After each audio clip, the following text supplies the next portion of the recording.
Hi guys, welcome back again. This is Abroad GTV bringing to your doorstep trendings across the nation. In today's edition, it's all about election matter. Yes, in less than 1 month to come, me and you is going out there to vote for that man who we think will lead Nigeria very well. We and you have suffered a lot in this country, and whosoever will vote now determines the destiny and the growth of Nigeria in the next 4 years, in the next 8 years.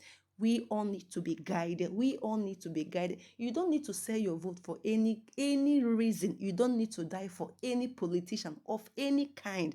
Guys, if you've not listened to what Dr. Paul Leneche said concerning this election, please guys, just stay till the end of this video and listen and hear what he has to say. Remember that at the heart of leadership is the heart of followership.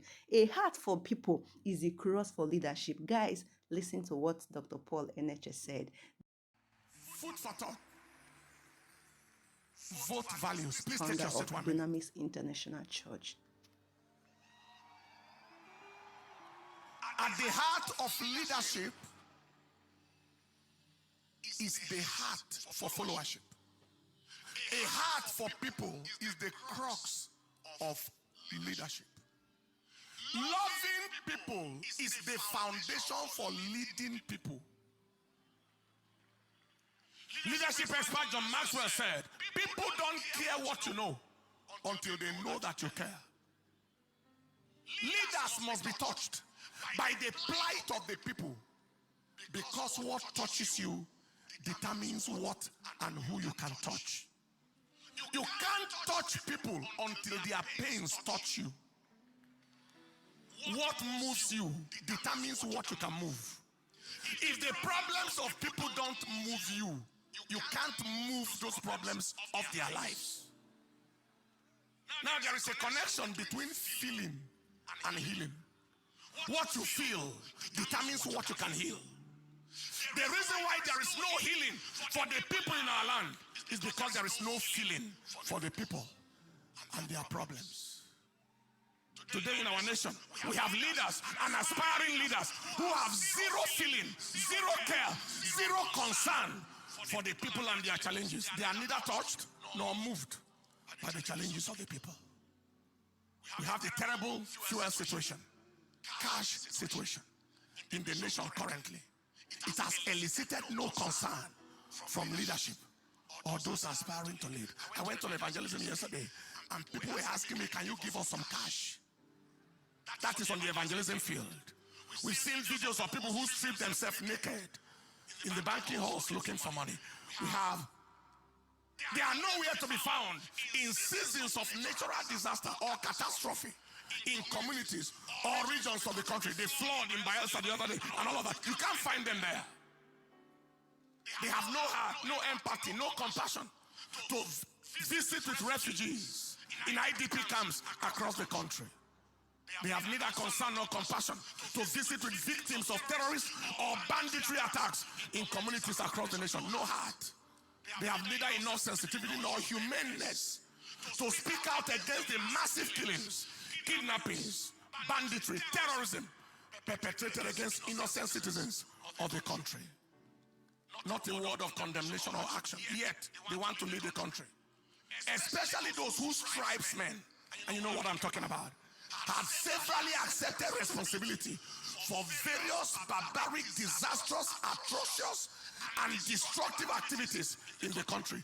The same ethnicity and tribe that is in power today. They intend to step into authority so that their people can continue destroying the nation from where they stop in the current administration. God forbid. Since their value for their people is usually higher than their value for the nation. The truth is today, many aspiring leaders have various reasons for their aspiration. There are those who want to bear the title of president by all means, since they have corruptly amassed enough wealth to last their generation for a lifetime.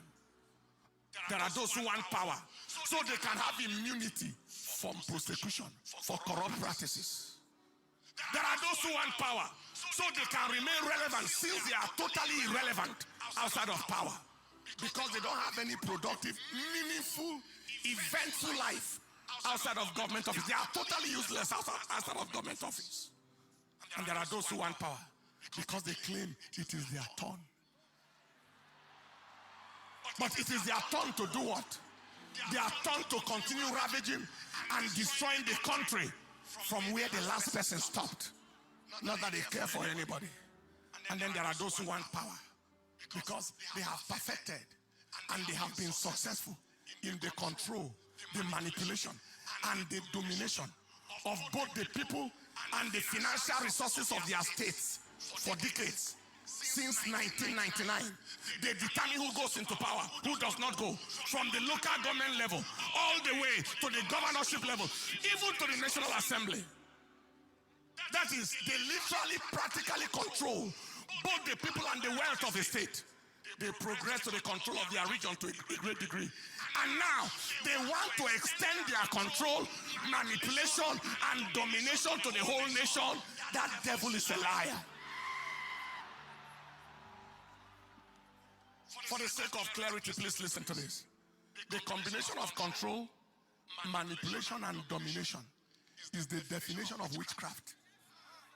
Control, manipulation, domination, that is witchcraft. Thus, having successfully bewitched and diabolically brought a whole state and to some extent a region under their control, they now want to extend that control to the entire nation. Somebody shout, God forbid. This explains why the people of a land or a territory who celebrate and glorify their exploiter and enslaver, that is witchcraft, functioning in docility like slaves who fell in love with their chains and became willful worshippers of their slave master. Only territorial bewitchment can explain that. Only territorial enchantment can explain that. Charm is working, witchcraft is working, a spell is in the air. But I stand with an apostolic and a prophetic mantle, and I say the charm has spoiled, the spell is broken, the yoke is broken, the state and the region is liberated. Friends, the above reasons are some of the reasons why some people aspire to get into power. They don't love anybody for any reason. That is why they want to get into power at any cost, including the flow of human blood and the loss of lives. That is why they will hire an armed thugs to fight, to kill, and do everything abominable on their behalf. There was a video where one of them was telling his supporters and followers to do whatever it takes to win the election. Do whatever it takes.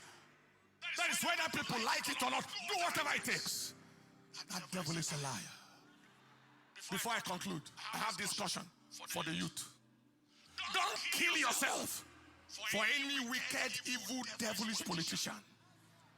They are not worth your life. A couple of them are generational liabilities. Human disasters worse than natural disasters. You confirm yourself to be the most stupid and useless human entity on the earth if you allow yourself to be killed so that an evil, wicked, heartless, valueless man or woman will win an election. They don't deserve to contest at all. How much will they pay you to go and die the needless, useless, profitless death of a fool? And after you have died, who will spend the miserable blood money you were paid? Caution yourself. Caution your brothers. Caution your loved ones. Send the message to the grassroots. If you have any brother or relation who is a known thug, caution and counsel them against needless death. Because if the thug dies, nothing stops for the politician. They won't pause their activities for a second. They won't mourn. It won't be a part of their agenda for a microsecond. No condolence or empathy with the thug's family. It won't be different to them from the death of a fly. Be advised. If they think thuggery is good, let them employ their children. Their biological children can become thugs. Their sons, their daughters, let them push them to go and die. Not other people's children. People, in conclusion, vote value. Vote leaders with proven heart for the people, who will feel what the people feel, who go where they are. Vote leaders who are moved by the plight of the people. Vote leaders who have human sympathy and compassion. God help and bless Nigeria.